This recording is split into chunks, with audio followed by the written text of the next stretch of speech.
एक बार सिंहासन चल रहा था, राजा भोज आसन पे बैठे थे, सारे मंत्रीगण बैठे थे और राजा भोज के क्या पता क्या मन में जची, हेलो, और उठ के और रानी के महल में, यार बोलते रहो यार, इंग्लिश में थोड़ी बोलूं, संस्कृत थोड़ी बोलूं, रानी के महल में। और वहां गए तो रानी साहब बैठे थे सिंहासन पे और पास में दासियां थी, उनकी सखियां क्या थी, और वो बतला रहे थे, सखियां और रानी साहब बतला रहे थे। और राजा साहब पहुंचे, रानी साहब मैं आ गया हूं। और रानी साहब ने बोला, आइए मूर्खराज, स्वागत है आपका। क्या बोला, क्या बोला, क्या बोला, क्या बोला? रानी साहब ने राजा को मूर्खराज पहली बार बोला था। क्या बोला था? और पहले क्या बोलते थे, आज के पहले आइए महाराज आपका स्वागत है, और आज बोल दिया आइए मूर्ख का, आइए आइए। राजा बड़ा परेशान, दासियों के सामने रानी साहब ने मूर्खराज बोल दिया। राजा तो भूल गया, वापिस महल में, बैक टू पवेलियन।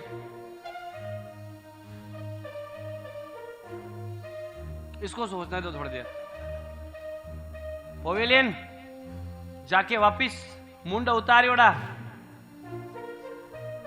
एक शेरना ओढ़ा, चुपचाप जान सिंहासन माते बैठ गया। अब जो भी आवे महल में, मुख्यमंत्री आया उनका जो सेनापति था, और राजा साहब बोला आइए मूर्खराज। वो परेशान, राजा ने मेरे को मूर्खराज कैसे कह दिया। लेकिन स्टेज पे कौन था, नरेंद्र मोदी। अब पब्लिक तो कुछ बोल नहीं सकती, नहीं, राजा ने बोल दिया जो फाइनल। वो क्या बोले बेचारा, तब तक कुछ सैनिक और आए, आते ही आओ मूर्ख धीराजी राज, वो भी चाप बैठ गए बेचारा। फिर कुछ आए लोग, आइए मूर्ख, किसी को मूर्ख, किसी को मूर्खराज, किसको मूर्ख राजा धीराज। अब बेचारे राजा के सामने कौन बोले, तब तक आ गए कवि कालिदास, बच करती है, महाराज की जय हो, काइए मूर्खराज। कवि कालिदास, वो नरेंद्र मोदी था तो क्या हो गया, वो भी तो अमित शाह था, वो भी तो वो अमित शाह था।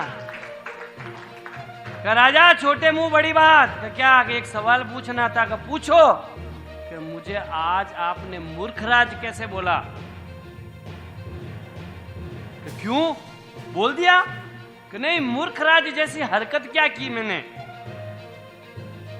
तो राजा ने पूछा कि क्या हरकत करते तब मूर्खराज बोला जाता है, कि 5 हरकतों से आदमी मूर्ख बोला जाता है, कब बोल के बताओ।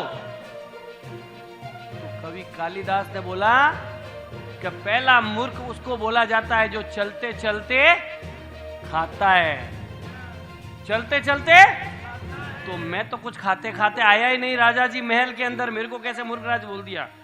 तो दूसरा बोल, कि दूसरा मूर्ख उसको बोला जाता है जो रोड पे चलते चलते हंसी टिटोली करता है, बेवक्त के हंसने लग जाता है। और मैं भी हंसते हंसते आया नहीं, बड़े सम्मान से आदाब करके महाराज की जय बोल के अंदर आया। कि तो तीसरा किसको बोला जाता है, कि तीसरा उसको बोला जाता है जो खुद की सेखी बगाड़ता है, खुद की पावर की तारीफ करता है और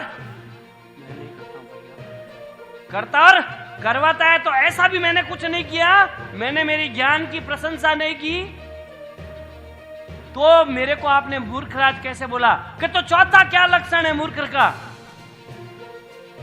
कि चौथा मूर्ख का लक्षण वो है कि जो बीते हुए पे पछताता है और बीती बातों पे रोता है। मैंने भी कोई बीती बातों पे रोना आपके सामने रोया नहीं, मेरे को कैसे मूर्खराज कह दिया। कि तो 5वीं बात बता, मूर्खराज का 5वां लक्षण क्या है।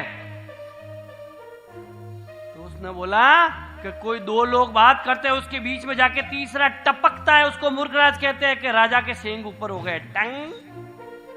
इसलिए मेरे को रानी साहब ने मूर्खराज बोला, कि रानी साहब दासियों से बात कर रहे थे और मैंने बोल दिया मैं आ गया हूं, इसलिए मेरे को मूर्खराज बोला।